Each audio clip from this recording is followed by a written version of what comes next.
Hello lovely Virgos, welcome to your reading with me Lorien for October at the Wellington Witch. Thank you so much for joining me today.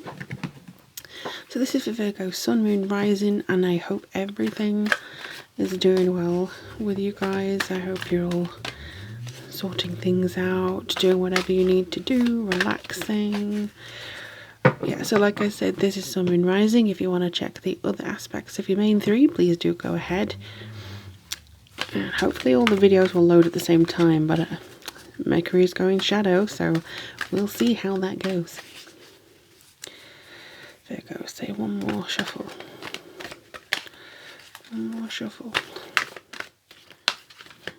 Okay, now I feel like that's properly you.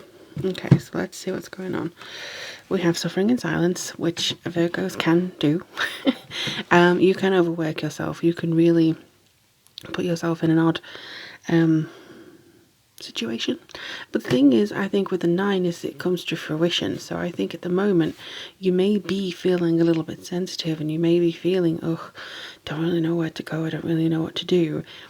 But the thing is, you are not alone in that. And I think that the more that you talk to people, whether it be professionals or whether it be a close friend or family member, I think that you'll find that it's kind of releases from you slightly. You can talk to a tarot reader, you can talk to an astrologer, you can talk to anybody you feel will understand you. I just feel like this is, I think it's coming to fruition now where you can let this go, you can stop doing this. Yeah, choose wisely. You may have been going within to make a tough decision.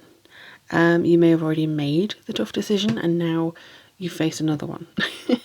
I do feel that there will be options for you. I feel like there's going to be some different presentations to you. For some reason I do get the fact that you're feeling very lonely or isolated, which is absolutely fine and understandable considering the, sorry for the creaky chair, considering the current state of the world. But it just feels a little bit like, I don't know, it just feels a little bit like you are feeling more isolated than most. Choose wisely. For me, 7s are all about faith, and I feel like with this there is a little bit of fantasy and imagination. Maybe you're convincing yourself that somebody isn't genuine when they are, and vice versa. It could also be that you're just wanting to get out of a situation, but you need to choose wisely how to get out of that situation. So let me just see. Okay, love begins. This is coming more to me to represent loving yourself. So the source of love comes from loving you first.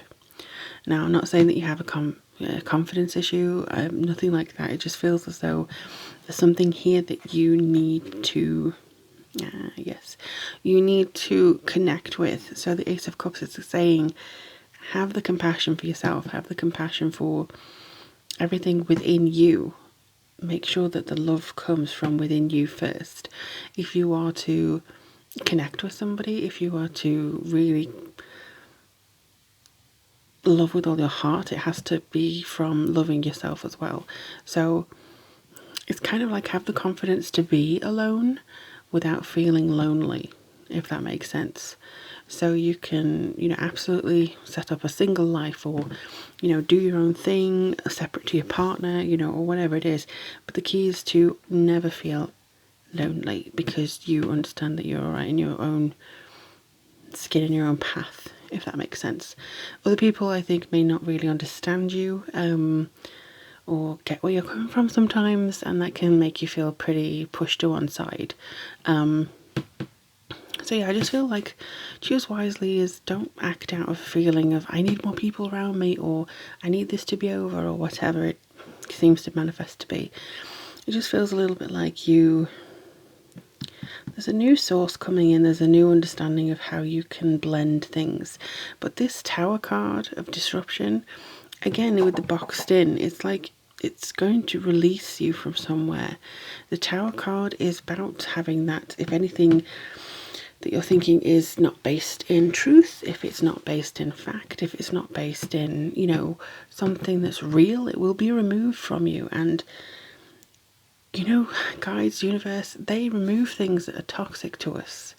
when we're not getting it. So if something that you've been relying on is suddenly removed, that is because you are focusing too much on it, especially if you have a second house, I think with Pluto in it, or a very heavy second house in Scorpio. So there could be something that you're putting a lot of value in, something that is not healthy for you. It will be removed. I think that's going to be coming up in October. And then we have emotional withdrawal again. So you kind of, just see what they, yeah, it's kind of like you're going inside of yourself to figure something out. Emotional withdrawal, I feel like you are, this to me screams of the hermit as well. So I just feel like this is you being disappointed by something, going within to reassess, but you will have to choose wisely and choose yourself. Choose wisely, choose yourself. That's the main feeling that I'm getting here. If it comes to a push or shove between it's me or the dog, you know, hopefully you would choose the dog because, you know, animals are pure. And much better than somebody who would give that ultimatum. But I just do feel like it is choose wisely, choose yourself here. Let's see what else they're giving.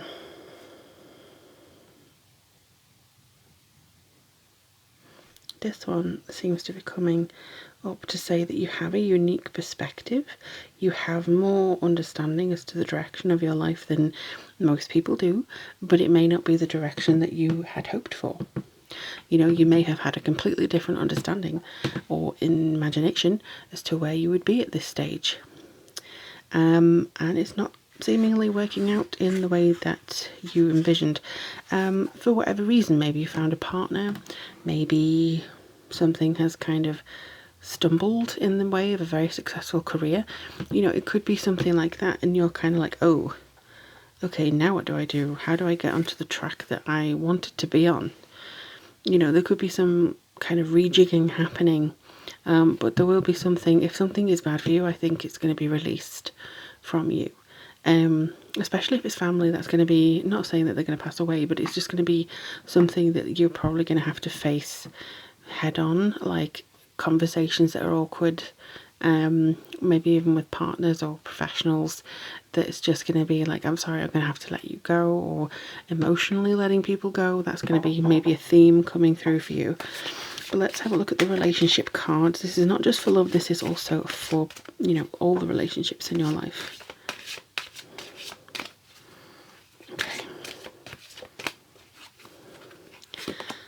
Okay, this is the second time it came out, and I think this came out for Leo too. So someone's wearing a false mask. I feel again that this is not you, but somebody was or is covering something up, and that's maybe why you feel alone or lonely, because somebody is not being their genuine, authentic self. That's genetic self, and that's something that I think is really annoying for you. You want somebody to be truthful, you want somebody to be honest with you. And again, this came out for Leo too, and I have shuffled in between. So recapture romance, allow your inner youthful spirit fun to shine. I think though this is not just romance for the sake of romance. This is you having a romance with life. There's something that you're dissatisfied with, you're feeling kind of down, you're feeling, oh god, same stuff, different day. And I know Virgos enjoy routine, but you're not really a fixed sign. You want things to be new, you want things to grow, you have plans, you have big plans.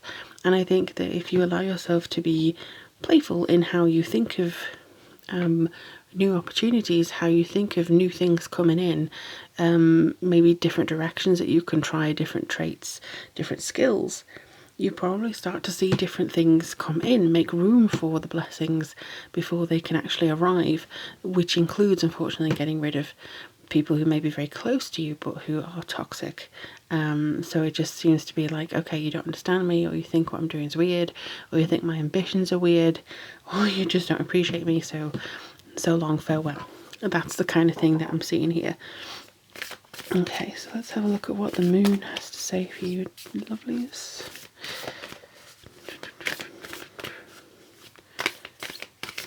Oh. Okay, so there was a few that wanted to come out there, but you're very close to achieving your goal. Okay. So like I say, something's coming to fruition here. Something's actually almost there. It's almost kind of being released. So you are almost at that stage of release. Don't suffer in silence with it. I think that you should tell somebody, but somebody you can trust, and somebody who maybe vibes with you a little bit better than others. Again, choosing wisely, but I do feel that in order to receive this that's coming in, maybe a goal of travelling the world, maybe a goal of becoming one with your artistic talents or something, it just feels like you are very close to achieving something that you've always wanted, and now is not the time to get distracted by the fantasy of, oh, maybe I should do this to liven things up, or maybe I should do this, maybe I should go over here, just so I don't feel alone or lonely, or to fill this gap in my life. You need to ideally choose yourself. And this is actually going to help you. Let's have a look. Nothing is set in stone. So again, you're mutable. Just because you're in this path at the moment, it doesn't mean you have to be in this path forever. It would be so much less interesting if we all had to do that. The path that you take is your own. The path that you tread is absolutely your choice. But it's what you do with the information that you receive in October, because we are bookmarked by a full moon in Aries, followed by a full moon in Taurus on Halloween. So the 1st of October, full moon in Aries. The full moon in Taurus on the 31st of October. In the middle, we have Mercury going retrograde in Libra, and also a new moon in Libra.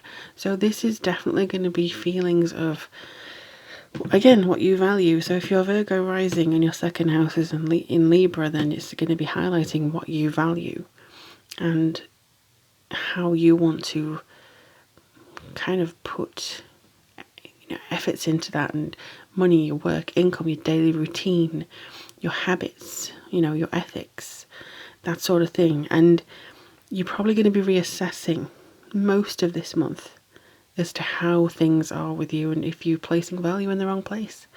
So fingers crossed, Virgo, you get your answers this month. Let me know in the comments below what you have planned, and I would love to hear from you. Thank you so much again for spending time with me today.